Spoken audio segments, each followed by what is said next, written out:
Good morning, everyone.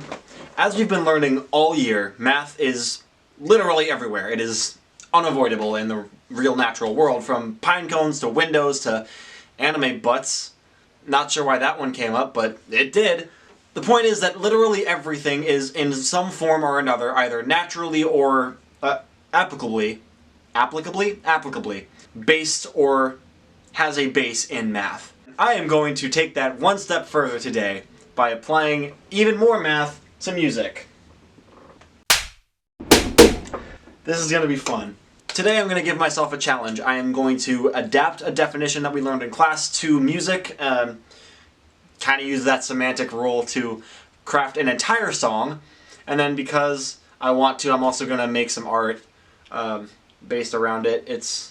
I'll fix it. It'll be good. Don't worry about it. I'll figure that out. The main part is I'm going to be adapting a definition we learned in class to music. I'm going to be making a unique music piece for you guys, and I'm going to kind of explain my process as I go. That's the main gist of what I'm doing here today. The first step in any project is to make sure that the foundation is built, whether you're doing a final school project or you're building a house. One of those is much more important than the other, I think. But whatever. So what I'm going to be doing here is I am going to make a song with tessellations, and I'm going to explain how I'm adapting that definition to fit music, and I'm also going to create an art piece with tessellations, and I'll probably just use that as like a time-lapse footage or something, just towards the end of the video. Our first step, what in the world is a tessellation? Well, good thing I have my handy-dandy math notebook over here, and I happen to write down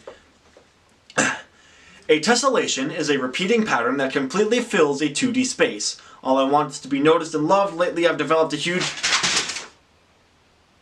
Please disregard that, I don't know why I kept reading. Anyways, there's a few different kinds of tessellations, so I might as well go over those really quickly for you right now. A regular tessellation is entirely made up of one shape or pattern. A semi-regular tessellation is made up of more than one shape or pattern, usually a finite amount. A semi-regular tessellation will be a set amount that you can count. And the third one, irregular. Let me go get my notebook again. I threw it all the way across the room. What an idiot I am. Alright, and the last one is... Really? Irregular tessellations are more abstract, like artwork. That's seriously what I wrote? What the f***? Me. Pay attention a little better. So that's what the definition is. I think... Unless I was speaking too fast, I think we've got a pretty good definition of what a tessellation is. Now it's time to start the music. Hello, it's me. Definitely on the same day, definitely wearing the same outfit, and definitely not upset that I have to film this video for a second time. It's time for me to do the music bit of the video, where I go through how I wrote the music. But, like I said, I'm recording this for the second time, so the music's already done. I just have to show you kind of what my process was. So, I decided to take the main thing of this project and define a musical tessellation as a song that is made up of repeating patterns or complementary motifs. And in coming up with that definition, I realized that is pretty much exactly like what Pachelbel's canon in D was, for all of those of you who know that. It's a classical song. It's a song where it starts with a cello line. I believe it starts with a cello line. The versions I found on iTunes didn't start that way, but I think the original does. And this cello line does a pattern that it then repeats throughout the entire song. And then other instruments come in and do that on top of it. Yes, that's what I decided to define a musical tessellation as, and I did my best to do that. I needed a couple patterns to, make the song interesting enough to have motion and for it to move through. So I was looking through some sounds, and I found this one. I picked a key, I picked a time signature, and I found this song, this sound. It's really interesting. It's called space harp. It's a very interesting sound. And what I decided to do, I wanted like a moving part. So the main part, the main pattern that you'll hear at the beginning of the song, it starts with a vibraphone doing this, but then an intro happens with the vibraphone, and then this sound comes in playing this pattern.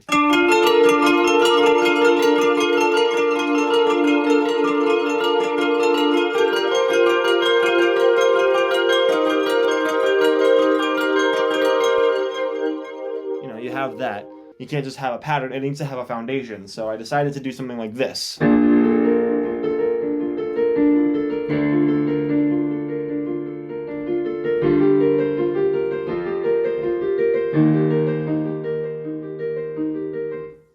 So that's the chords for the A section, but I didn't like just having a piano, so I found a string pad that I liked and I did this. But then I'm like, I have the arpeggiation pattern, I have the strings holding out a nice chord structure behind it. I need a bass.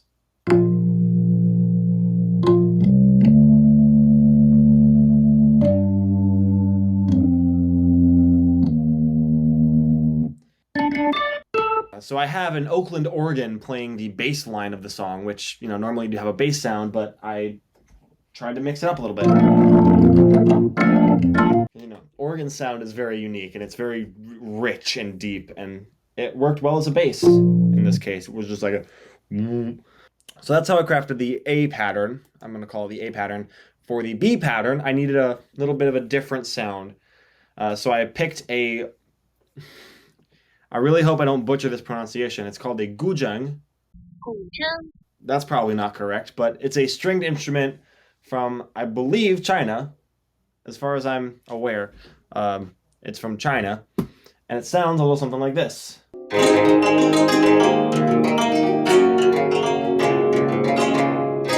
it's a very interesting sound, right? So I made this melody. If I could hit the right note, that'd be nice. And I thought, oh, that's a nice melody, but it's missing something. So I decided to double that with a music box.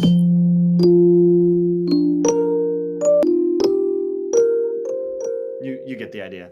I just doubled that melody with a music box, and I used some of the other sounds I've already introduced to kind of fill out the chords behind that. I have a piano with a pad. It's a double sound. Piano with a synth pad on top of it. I don't remember exactly what I had it doing, but...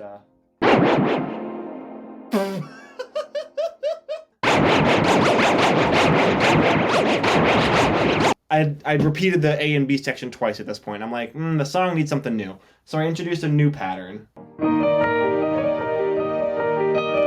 So I introduced this new chord structure, this new chord progression, and it's a descending pattern. So if you listen, it goes...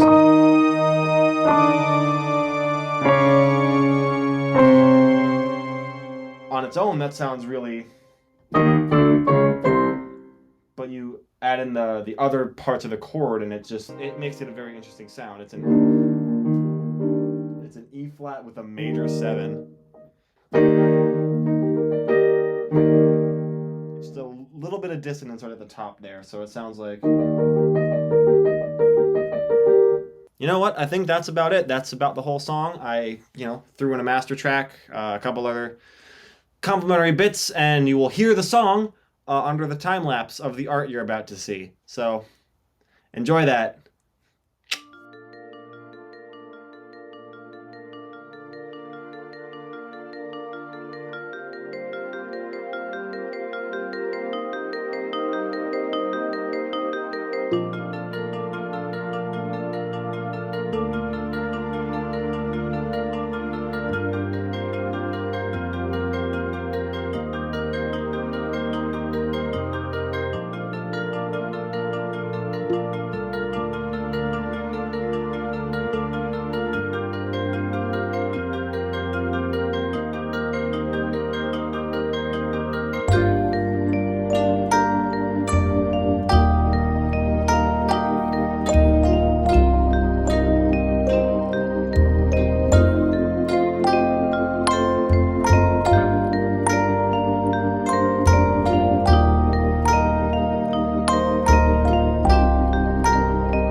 Okay, so I got the intro done.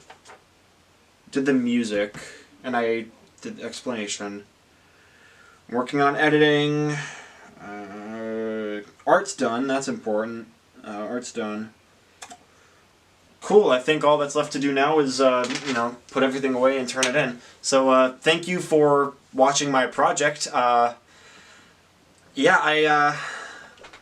think that's about it. I'm gonna be honest. I don't really have much of an idea for an ending. I mean, I hope I.